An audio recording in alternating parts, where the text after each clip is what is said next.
అంటే రవికి మీకు ఏ విధమైన క్లాషెస్ రాలేదా? క్లాషెస్ ఇప్పుడు ఏ రిలేషన్లో క్లాషెస్ లేకుండా ఉంటాయండి? ప్రతి రిలేషన్లో క్లాషెస్ ఉంటాయి. ఫ్రెండ్స్ అన్నప్పుడు ఫ్రెండ్స్ గొడవ పడతారు, వైఫ్ అండ్ హస్బెండ్ అన్నప్పుడు వైఫ్ అండ్ హస్బెండ్ మధ్యలో గొడవలు ఉంటాయి, సో లవర్స్ మధ్యలో గొడవలు ఉంటాయి. ప్రతి రిలేషన్లో గొడవలు అనేది కామన్. బట్ అలా వస్తూ పోతూ ఉండేవి, కానీ ఎక్కువ సీరియస్గా మేమేమీ తీసుకోలేదు. ప్రొఫెషనల్గా ఉండేవాళ్ళం, ఎక్కువ ఫ్రెండ్షిప్ లేదు ఎక్కువ. కానీ స్టార్టింగ్లో ఏంటంటే నేను నిజంగా ఫ్రెండ్గా నమ్మేసేదాన్ని.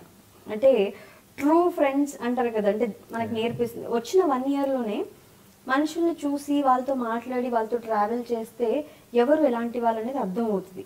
సో స్టార్టింగ్ నేను ఫ్రెండ్షిప్ విషయంలో నేను ట్రూగా ఉండేదాన్నండి.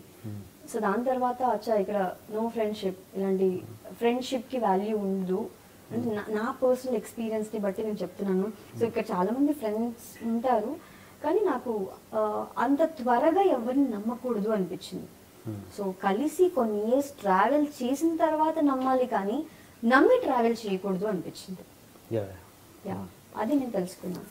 అంటే ఆయన కొన్ని షోస్ కలిసి చేద్దామంటే మీరు ఒప్పుకోలేదు అని అక్కడ అదేదో అలాంటి మనసులో ఏదో పెట్టుకొని, ఆబ్వియస్లీ ఇప్పుడు తను ఏదో షో చేద్దాం అని అంటారు, అది నాకు నచ్చకపోవచ్చు, తనకి నచ్చచ్చు. సో అలాంటప్పుడు నా సైడ్ నుంచి నో చెప్పినప్పుడు తనకి కోపం వస్తుంది, తన సైడ్ నుంచి నో చెప్పినప్పుడు నాకు కోపం వస్తుంది. అలా క్లాషెస్ స్టార్ట్ అయ్యాయి.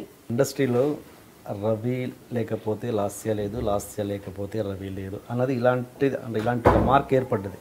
దాని అది అంతే కదా? అవును, అలా అనుకునేవాళ్ళు, చాలా మంది అనుకునేవాళ్ళు. బయట అనుకున్నారు, అంటే అలాంటి అంటే నార్మల్ ఆడియన్స్ ఉంటారు కదా, జనాలు అనుకుంటూ ఉంటే మేము కూడా ఫస్ట్లో స్టార్టింగ్ లైట్ తీసుకునే వాళ్ళం. నేను నా సైడ్ నుంచి నేను చాలా బిందాస్ ఉంటాను. బయట ఎవరు ఏమని అనుకున్నా ఓకే ఇదంతా రూమర్ కదా అనుకున్నాను, ఎందుకంటే నేను ట్రూగా ఫ్రెండ్గా రిసీవ్ చేసుకున్నాను కదా అబ్బాయిని కూడా.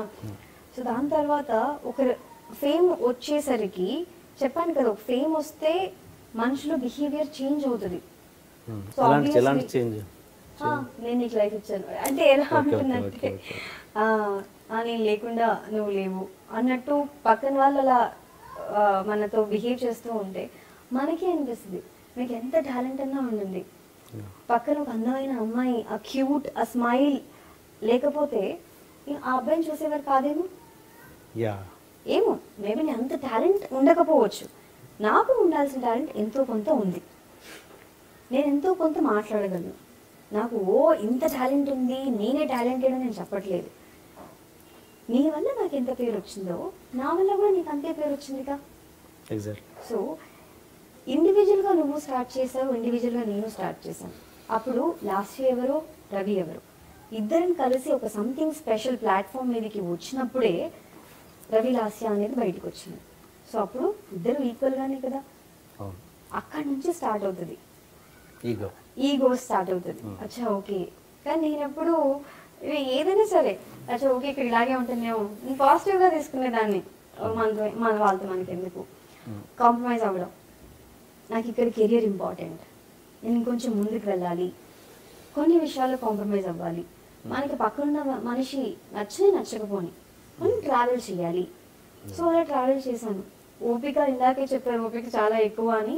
సో దెన్ నాకు మెల్లిమెల్లిగా ఓపిక నశించడం స్టార్ట్ అయింది. సో ఇక అప్పటి నుంచి I need a break. Career కాదు, పర్సనల్ లైఫ్ ఇంపార్టెంట్. నైట్ పడుకునే ముందు నేను పీస్ఫుల్గా నిద్రపోవాలి, ఇన్ని టెన్షన్స్ నాకు వద్దు. సో అప్పుడు నాకు కొంచెం కష్టం అనిపించింది, నా మైండ్ సెట్కి ఇవన్నీ రిసీవ్ చేసుకోవడానికి కష్టం అనిపించింది. వదిలేయడానికి కూడా నేను రెడీ అయ్యాను, కానీ నా పర్సనల్ లైఫ్ నేను పోగొట్టుకోవడానికి తయారవ్వలేదు. పర్సనల్ లైఫ్లో హ్యాపీనెస్ కావాలి అంటే, ప్రొఫెషనల్ లైఫ్లో అంటే కుచ్ పానా హే తో కుచ్ కోనా హే అంటారు కదా. సో పర్సనల్ లైఫ్లో హ్యాపీనెస్ కావాలి అంటే కెరియర్లో బ్రేక్ అయ్యాక తప్పదు అనిపించింది నాకు. సో అనవసరమైన ఫ్రస్ట్రేషన్స్, అనవసరమైన హెడ్ఏక్స్ తీసుకోకూడదు అనిపించింది. సో బ్రేక్ తీసుకోవడానికి అదే రీజన్ అని చెప్పట్లేదు, ఇలా చాలా రీజన్స్ ఉన్నాయి. బేసిక్గా మేము మా ఇద్దరి కాంబినేషన్ని ఇద్దరి సైడ్ నుంచి ముందుకు తీసుకెళ్ళాలి అనుకోలేదు. సో జనాలు తగ్గాలి అంటే జనాలు మా గురించి మాట్లాడుకోవడం తగ్గిపోవాలి. సో తన కెరియర్కి అదే ప్లస్ అవుతుంది, నా పర్సనల్ లైఫ్కి అదే ప్లస్ అవుతుంది. సో వాళ్ళు ఎంత మాట్లాడుకోవడం తగ్గిస్తే నేను పర్సనల్ లైఫ్లో అంత హ్యాపీగా ఉండగలను. అండ్ నాకు ఒక్కటి బాగా నేను బాగా నమ్మేది ఏంటంటే, పర్సనల్ లైఫ్లో హ్యాపీగా ఉండాలి. మన ఫ్యామిలీలో హ్యాపీగా ఉంటేనే, ఫ్యామిలీలో గొడవలు ఉన్నాయనుకోండి, మనం షూటింగ్ లొకేషన్ దాకా వెళ్ళి స్టేజ్ ఎక్కి మనం పర్ఫామ్ చేయలేం.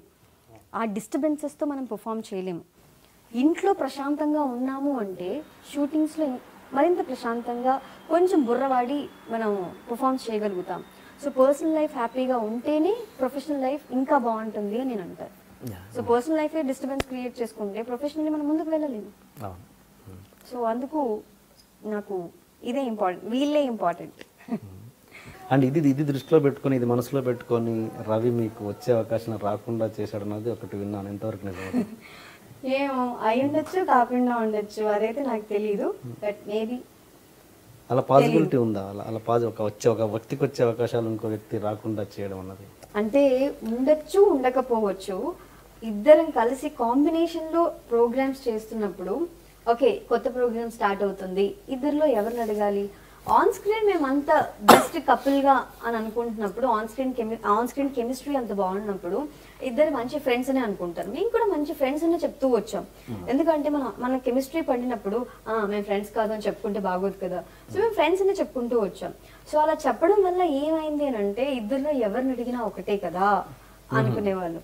అచ్చా, సో కొత్త షో స్టార్ట్ అవుతుంది, ఫస్ట్ కాల్ ఆ అబ్బాయికి వెళ్ళేది, ఇలా స్టార్ట్ అవుతుంది, అలా స్టార్ట్ అవుతుంది, అచ్చా ఓకే అనేవాడు. ఈ అబ్బాయి నాకు కాల్ చేసేవాడు, ఇలా లస్య ఇలా ప్రోగ్రామ్ స్టార్ట్ అవుతుందంటే వాళ్ళు నాకు కాల్ చేశారు. నేను దాని తర్వాత ఆలోచించడం స్టార్ట్ చేశాను కదా, నీకు చెప్పారు, నేనే కదా యాంకర్ని, నాకెందుకు చెప్పలేదు? మన ఇద్దరం ఒకటే కదా, నీకు చెప్పినా నాకు చెప్పినా ఒకటే కదా అంటే స్టార్టింగ్ ఓకే, ఇలా అంటే నన్ను ఎందుకు అడగట్లేదు అని బాధ ఉండింది. సో దాని తర్వాత అచ్చా ఓకే తనే చూసుకుంటున్నాడు అని అనుకున్నాను. కానీ ఒక పాయింట్లో నాకు అనిపించింది, నా విషయాలు నేనే మేనేజ్ చేసుకోవాల్సింది, ఒక మేనేజర్ని పెట్టుకుంటే బాగుంటుంది అనిపించింది. సో నెక్స్ట్ నాకు ఒక్కదానికి ఆపర్చునిటీ రావాలన్నా కూడా ఇది వరకు అడగని వాళ్ళు ఇప్పుడు అడుగుతారని గ్యారంటీ ఏంటి? ఇది వరకు ఆ అబ్బాయి త్రూ అడిగారు కదా. సో ఇప్పుడు వాళ్ళకున్న డౌట్స్ వాళ్ళకే ఉంటాయి. సో తనతో చెయ్యట్లేదు అంటే ఈ అమ్మాయి చెయ్యదేమో అనుకోవచ్చు. సో నా దాకా అయితే రాలేదు కాల్స్, అప్పుడు రాలేదు, ఇప్పుడు రాలేదు. సో కొన్ని షో, అన్ని షోస్ కాదు, కొన్ని షోస్ అలా జరిగాయి. ఇప్పుడు వస్తున్నాయా మీకు డైరెక్ట్గా? ప్రస్తుతానికి మ్యారేజ్ కదా, మ్యారేజ్ అప్పుడు ఇంతకు ముందు అడిగారు, ఒక 1 month ముందు నవంబర్లో అడిగారు షో చేయమని. సో ప్రస్తుతానికి నేను పెళ్లి బ్రేక్ తీసుకున్నాను, మార్చి నుంచి ఐ విల్ డూ అని చెప్పాను. For more videos, please subscribe to iDream. Hi, this is Sai Kripa, strength coach. For more videos, please subscribe to iDream. And more videos